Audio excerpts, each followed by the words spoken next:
Alright, I'm going to do something I haven't done for a while. I'm going to read a couple scenes from one of my stories. The Deicide Files is about a detective in the City of the Gods, and he is investigating the murder of a god. They live for centuries, but apart from that they are all too human, which makes them a lot like the gods of ancient mythology. Their world has advanced with time, though, so they have cars and photographs and cigarettes and even nightclubs. And this first scene will take place in a nightclub. And I always have illustrations to put on screen for any piece of dialogue so that the viewer can easily tell when someone is speaking and which character is speaking. For this story, I didn't want to actually draw the characters, so I've just drawn their clothing instead. It was a big place. It was the kind of multicolored, unnecessarily comfortable place that's hard for me to accept as a real bar. It was a hangout for people to spend money and be obnoxious, and I just couldn't face it without a bit of liquid support. The bartender was this high-pitched beanpole with a perpetual smile. "Candlemas? We just got some bottles from the J.C. Splinter Vineyards." "No," I said. "I don't know for sure I'm getting paid, so I'd better just have a glass of Salat." "Coming right up?" I didn't want to start flashing Triumph's photo around right away. The one good thing about a place like Primum is that things came to you. Even answers. I regretted my decision pretty quickly. I was noticed. "Axe! Darling!" I managed to hide almost all of my distaste. "Frost, how's the limelight?" She clucked her tongue deprecatingly a couple times. "Axe, you know I hate that name." "Well, it is your name. It's in the registry and everything." "It's my last name. I shouldn't need one. I was the first Loki, you know. Why should I need a last name? All the other Lokis need their last names to differentiate them from me." "Yes, so you say." "Dear Axe, I was the first of my kind. I was the trailblazer, the mischief maker. I was the one who changed our land forever." It wasn't impossible. She was older than hell. Loki was a generational celebrity. Every time the mortals cooked up a fresh batch of ideas that became young, inexperienced gods, Loki's old routines were new again. One of the biggest parts of Loki's shtick was the switching. She was he, then she again, all the time. She put on her musical performances and appeared at celebrity parties. I'll give her this, her looks might have declined and her charm was gone, but she was a bigger star than most godling youths could hope to be. I told her, "I'm working here, Loki." "Oh, I knew it. You never come to the fun part of town willingly." "Ooh, maybe I can help you." "You seen this guy in here?" Not my type at all, dear." "Oh, that could change tomorrow, mind you." "No kidding. You don't know him, then?" "Oh, I remember him, actually. This guy was loaded. He paid for anyone's drinks, even the high-dreven stuff. Well-dressed in a J.C. Forrest suit that made even him look handsome. It made me want to switch sexes again." "Is it Friday already?" "Funny, darling. You should thank me, you know. I was the one who removed the taboo around the switching. The mortals even know that. You don't think those super butch Viking types made up my stories without a little help, do you? It's why there are legends about me giving birth so many times." "Loki, neither you nor anyone else in our city ever gave birth." "Oh, I know that, but those poor little half-seconds down there on Earth don't know that." "Imagine the horror a Viking would feel seeing you as you are." "Oh, they wouldn't mind so much. They were all rooting for my brother, you know." "Thor isn't your brother any more than you've given birth." Again, with that sour pragmatism. Can't a girl imagine that we really are who we're supposed to be? It would be so much more interesting. As it is, it's more like we're all a bunch of characters in a story so big that it took 1,000 of each of us. Who cares for us? We're nothing but a pack of cards. "Well, sweetheart, I like to be a wild card." "Yeah, wild all the time. But do you know the guy or not? If you just saw him, maybe you can point me in the direction of someone who can answer questions." I followed the god of culture shock to a group of falling stars that used to be the usual suspects of celebrity gossip. Not all of them were famous for stage or song, though. Loki pointed to Michael Zero, who naturally had a blossoming bimbo on each arm. It was hard to tell a god's age by sight, but I knew that neither of his little friends could even be 50 years old. I nodded politely. "Are they for sale?" The girls both gave me false gasps of shock, but Michael just shook my hand. I'd done him one too many favors for him to notice any bad behavior. He had a little fun with his friends. "Don't mind him, girls, because if you do, there could be bloodshed."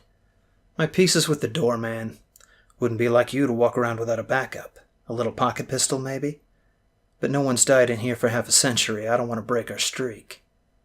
No one had ever died in the Primum Mobile Club. It wasn't exactly the demon's pit. He was right about the pocket pistol, though, even if it wasn't in my pocket. I brushed aside one of his tarts and pulled a photo out of my pocket. Loki thinks you might have met this guy? I remember him, yeah. New to the scene, but willing to pay for his fun. He could do it, too. Loaded with more Drevens than any newcomer in a century, Loki said. Michael told her, you're exaggerating. Well, you might as well say that I'm breathing, love. He really did have money in his pockets, though. Is that what got him in trouble? I didn't correct them. You met him.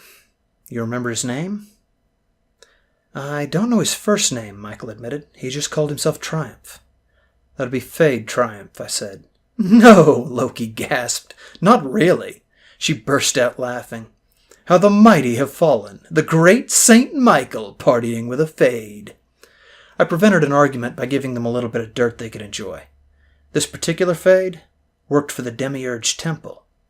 Seriously, Michael said. He certainly didn't seem the religious type to me. I couldn't sell you my party favors tonight, Axe, but I sure did set him up with a carnal confessional that cost him plenty. Could you tell me who to talk to?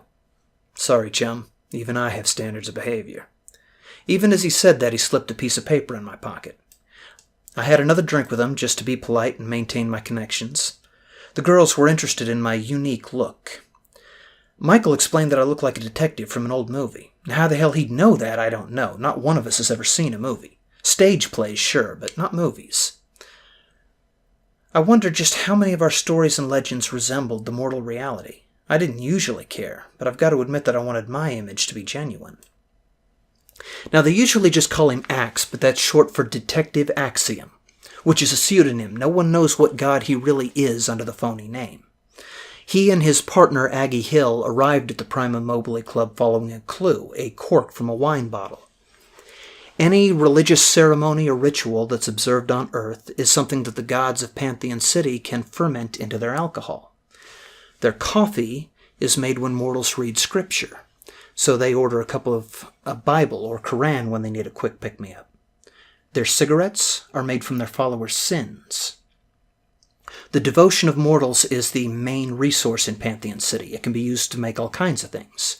And gods that have a lot of followers have a lot of devotional revenue, and so they're wealthy. Gods with only a few followers end up sweeping floors and waiting tables.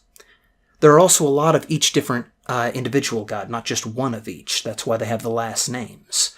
And some of the gods of Pantheon City are not gods that we would recognize. They're more like sacred ideas that are worshipped as though they were gods. So some of them might have names like psychology or communism. Certain philosophies are gods of Pantheon City. This next scene takes place at a train station.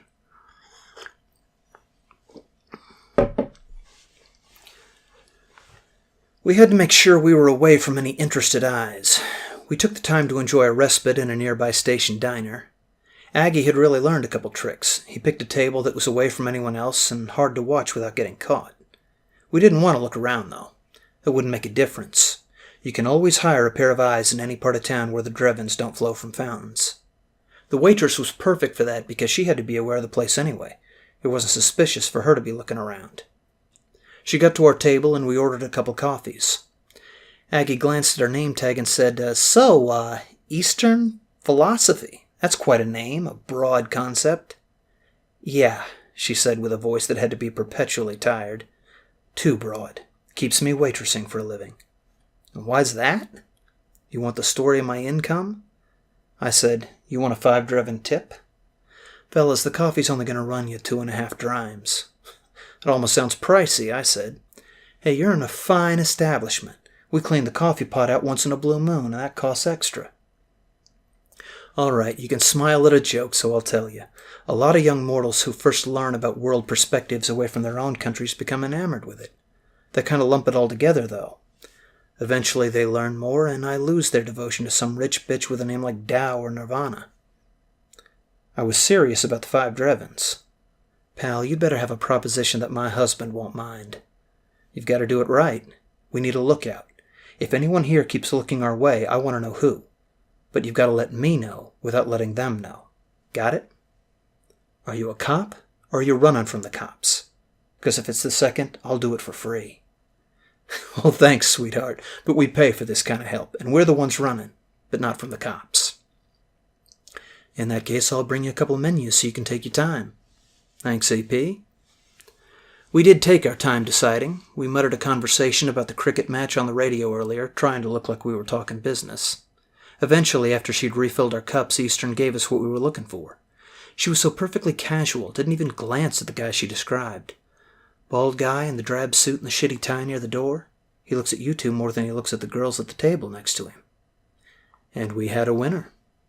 We couldn't move right away. We had to finish our coffee and seem indifferent to the moment. We could catch sight of him as we were leaving, and if we saw him again, it wasn't anyone's imagination. Well, if you're interested in reading the story, it's posted online for free a couple places. I'll have links to that down in the video description. I'm also going to put links to a couple of my other videos where I'm reading from other stories in case anything else piques your interest. Thanks for listening.